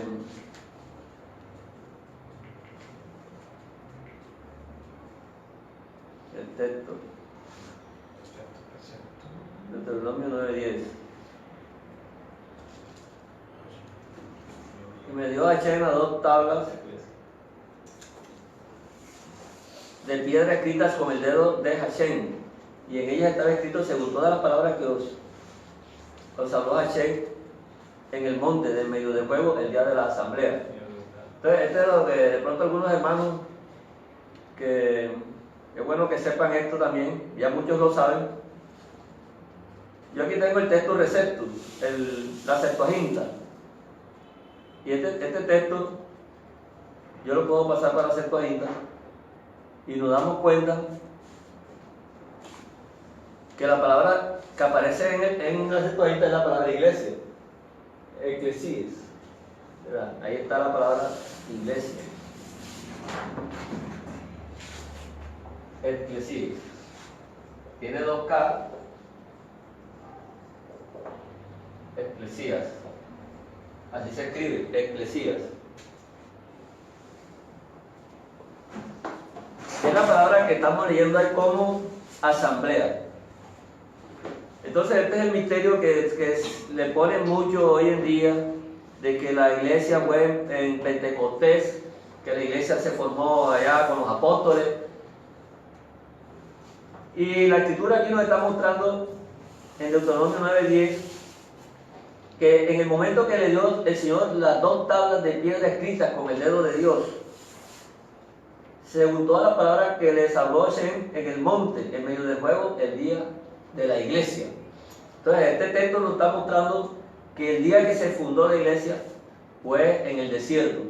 El día que el Señor fundó la iglesia fue en el desierto, le llamó pueblo, porque la palabra iglesia significa pueblo. Entonces yo quería poner aquí texto griego para ver que no es invento, y la palabra aparece aquí: Orei Himera Eclesies. Ya, en el monte, el día de la iglesia. Entonces estamos viendo, la Septuaginta es una traducción que escribieron los judíos, y ellos, una versión judía que ellos pusieron ahí y reemplazaron la palabra hebrea por la palabra griega. Podemos ver aquí. ¿Qué palabra debería traducirlo como? Cabal. Pero que la coloque. Kaal, ahí está la palabra Kaal, ya la estamos viendo. Kaal, La congregación. sí, esa es la que ponen La aquí. congregación, la asamblea. La sinagoga hoy en día. Sinagoga es griego. Vamos a ponerlo todo. Por eso.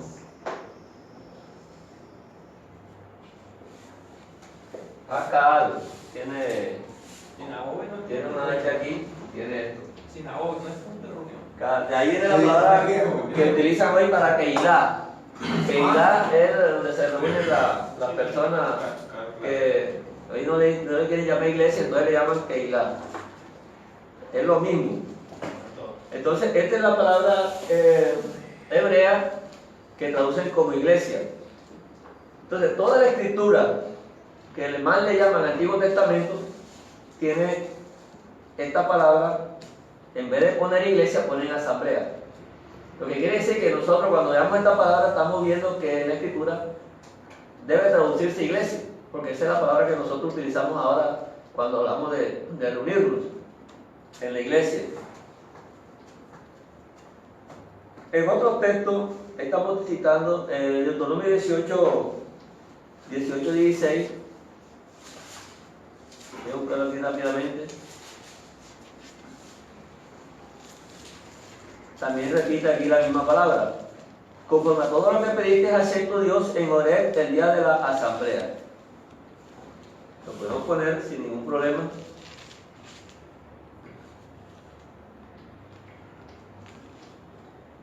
(18, 16).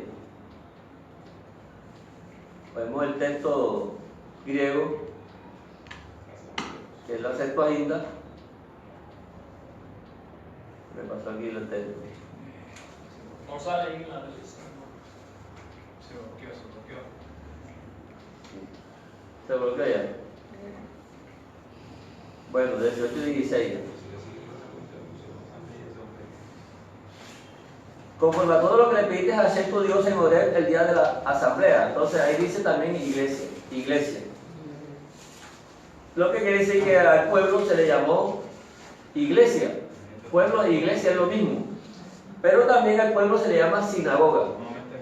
Sinagoga, que está en Éxodo 12:3. Buscamos ese texto.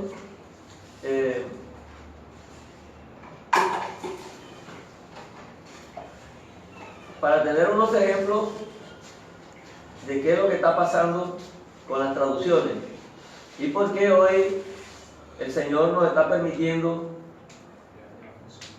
conocer estas cosas, estos detalles, para edificación de su pueblo, que es realmente lo que nosotros estamos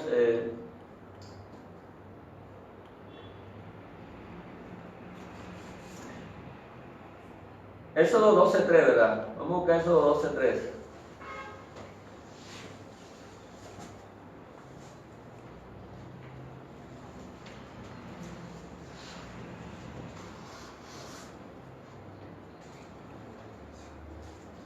Ahí dice 18:3, Éxodo 12:3.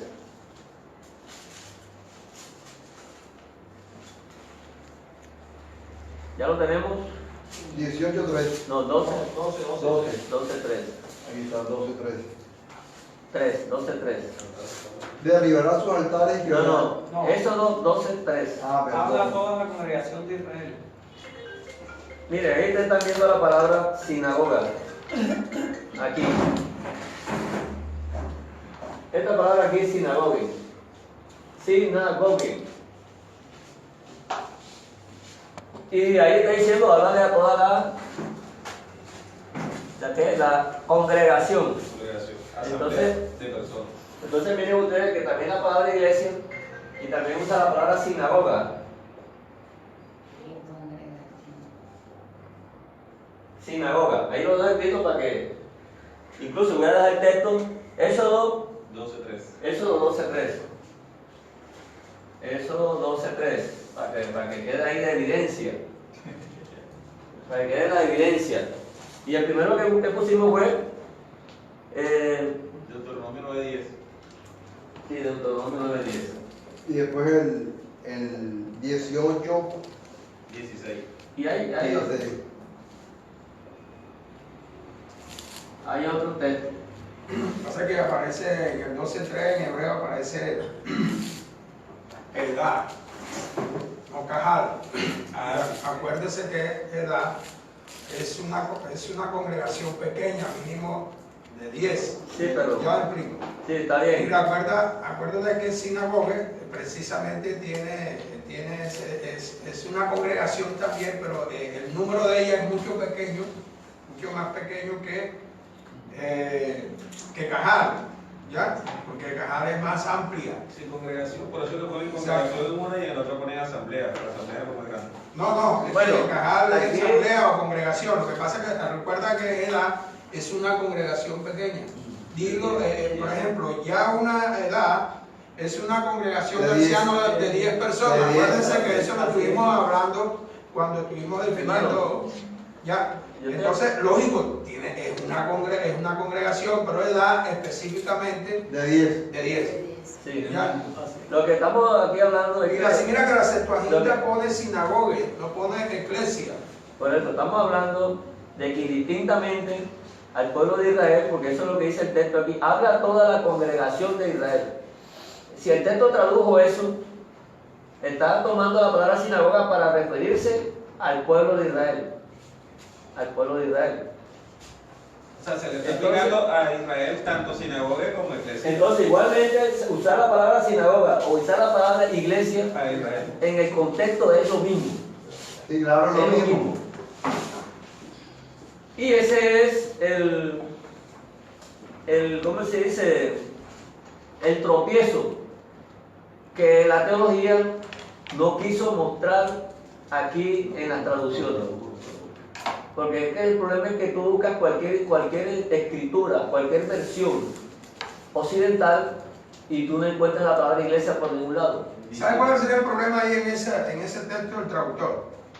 En griego aparece la edad, ya en la traducción del hebreo al griego sería sinagoga.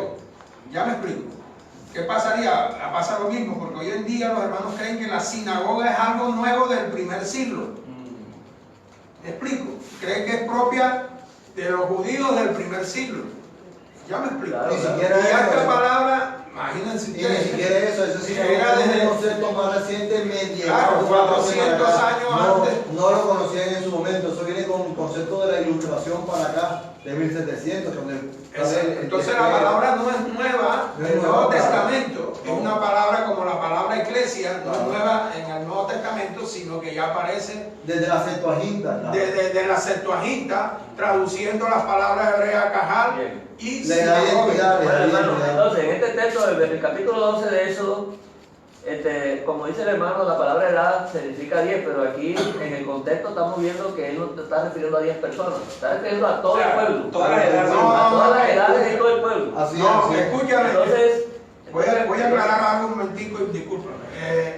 Recordemos, edad es cuando se dice, yo inclusive tenía esa confusión, y vino la congregación de Israel, y a veces me dicen, "Oye, el pueblo que se reunía". No, ¿quién venía? Los ancianos, hermano. Representación. Las cabezas, los palos. Los palos venían delante de Moisés. Lo que pasa es que el traductor en español no se deja ver. Ya me explico.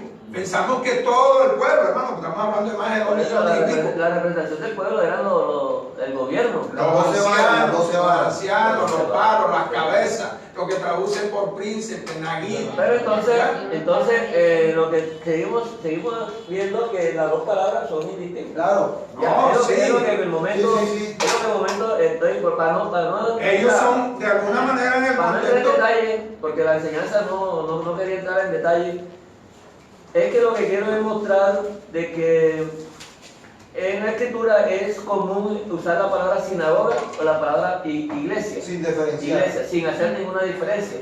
Entonces no debe haber ningún mito ahora que nosotros somos creyentes y venimos de los gentiles, de las naciones, para que eso no sea un tropiezo. No le podemos decir ahora que ellos eran sinagoga y ahora nosotros somos iglesia. No. Ahora vamos a buscar el Hechos 7:38. Hechos 7:38. Hechos.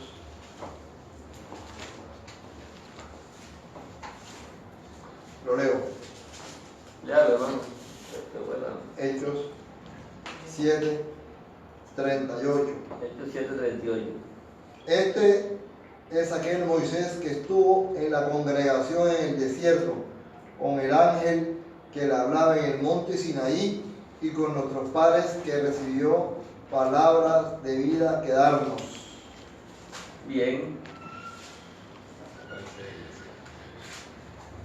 Hechos Iglesia, parece 7:38. iglesia. Hechos 7:38. Este es aquel Moisés que estuvo en la congregación. Para que veamos que esto es el problema de la teología y no es el problema de la escritura. El texto griego, para que aquí no me está dando aquí el texto griego aquí usa la palabra iglesia, el texto recepto y las demás versiones griegas. Ahí va la palabra iglesia.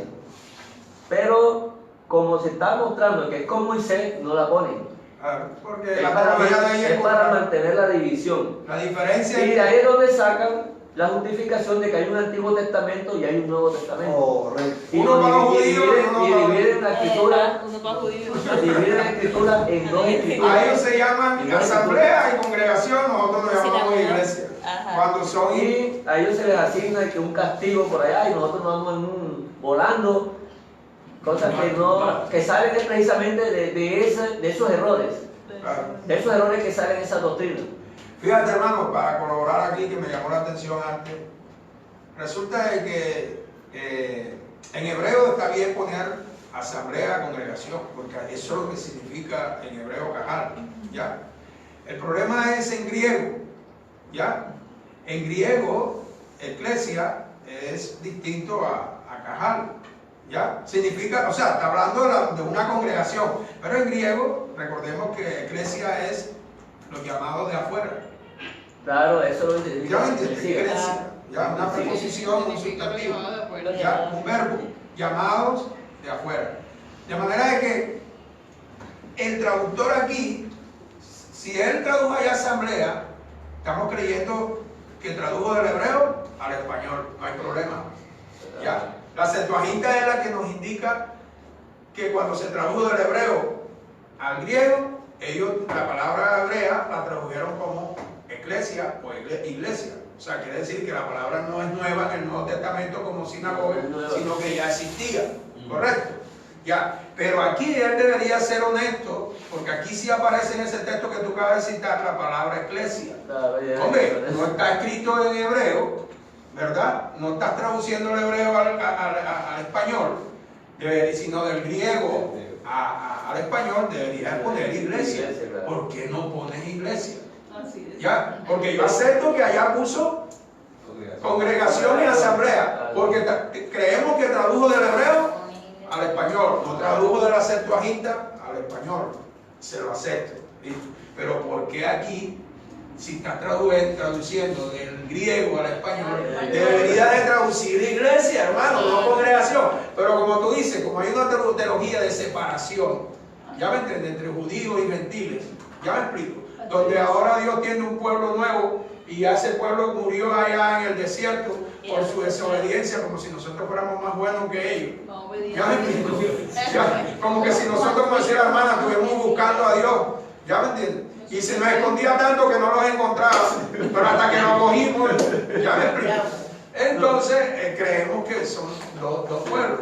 Eso, pero ahí sí veo una deshonestidad prácticamente evidente. Bueno, yo aquí es para dejarle inquietud a los hermanos que están esforzándose en esa búsqueda de entender la Escritura, y nosotros compartimos esto, es para eso, para seguir creciendo en el Evangelio, para seguir transmitiendo, para seguir formando el mismo pueblo del Señor, sin divisiones, para poder hablar en un solo nombre, no en base a doctrinas congregacionales independientes, sino en una sola doctrina, que es la doctrina y la Torá del Señor. Nosotros todos somos un solo pueblo y tenemos un solo nombre, que es de nuestro Dios, un solo Hashem. No podemos estar divididos. Lo que nos divide son las teologías, pero fíjense que sin motivo, sin razón, sin argumento, ahí nos estamos dando cuenta de cuál es el problema de que decidieron dividir la Biblia en dos partes. Por eso es que creen que hay dos pactos, creen que hay un antiguo pacto y ahora hay un nuevo pacto. En ese sentido no es que se dan las cosas, porque el pacto del Señor es el mismo. Él va a ser nuestro Dios y nosotros vamos a ser su pueblo. En base a eso está escrita toda la Escritura. O sea, yo puedo concluir, si yo soy un novato, una pregunta, si yo soy un novato en el Evangelio, puedo concluir que de la Septuaginta, que es la traducción de los sabios que tradujeron el texto hebreo al griego 200 años antes del Mesías, que identificaron Kaal con eclesía, porque eclesía es en griego y Kaal es con asamblea en hebreo. Hasta ahí vamos parte. Entonces en Deuteronomio 9:10 en la Septuaginta aparece eclesía, que es lo mismo que Kaal, pero al momento del español le pusieron entonces Hacen la división, ¿verdad? asamblea. Y en otra parte pusieron sinagoga, que es del concepto griego, El griego también. que también es griego. El griego también, igual. Hebreo, Sí, iglesia. que iglesia, que es el concepto moderno de sinagoga, pero desde mucho tiempo antiguo esas palabras están identificadas, hay sinónimos en ellas y nunca hubo diferenciación en ese contexto. Mas hoy sí se hace como si hubiese diferenciación en la teología en el fondo, cuando no lo hay, cuando en el antiguo, digamos, en el pacto de los primeros, hay identidad de palabras. Eso es lo que yo puedo resumir. Claro. Así es, Kaal y eclesía. Sí. Iba a decir, Hay una Reina Valera que sí traduce. sí. Este es aquel que estuvo en la iglesia. ¿Cuál es el nombre de La RBG. RBG. Tiene que ser la 1909, si no me equivoco. No, esa es una vieja, pero Una no. vieja. Pero para que vean que sí, bueno, Bueno, sí, hay evidencia, hay evidencia y hubo honestidad por lo menos en esta. Bueno, hermano, Aquí sí tradujeron la iglesia. Bueno, hermano, vamos a despedirnos. Gracias a Dios porque nos permitió en este día Y la 1865 también la traduce. Este es aquel que estuvo en la iglesia. ¿Ese cuál? La 1865. La 1865 Reina Valera, lo traduce. 1865. 1865. O sea, que son las modernas las que han todavía. Es la reina 60, hermano. Es la reina Valera 60. Tenemos toda la evidencia del caso. Ahí, ¿quién va a rebatir la evidencia? Eso no. Bueno, gracias al Señor, gracias a Hashem por este día, gracias Señor porque tu día ha sido de ti, Padre, de parte tuya que nos ha traído aquí. No somos nosotros los que tenemos fuerza para hacerlo. Gracias por todos los hermanos que nos están escuchando y que están compartiendo con nosotros estas enseñanzas. Y gracias a todos los hermanos, Señor, que has traído hoy aquí y hemos compartido. Shavuot. Shalom para todos. Shalom para todos.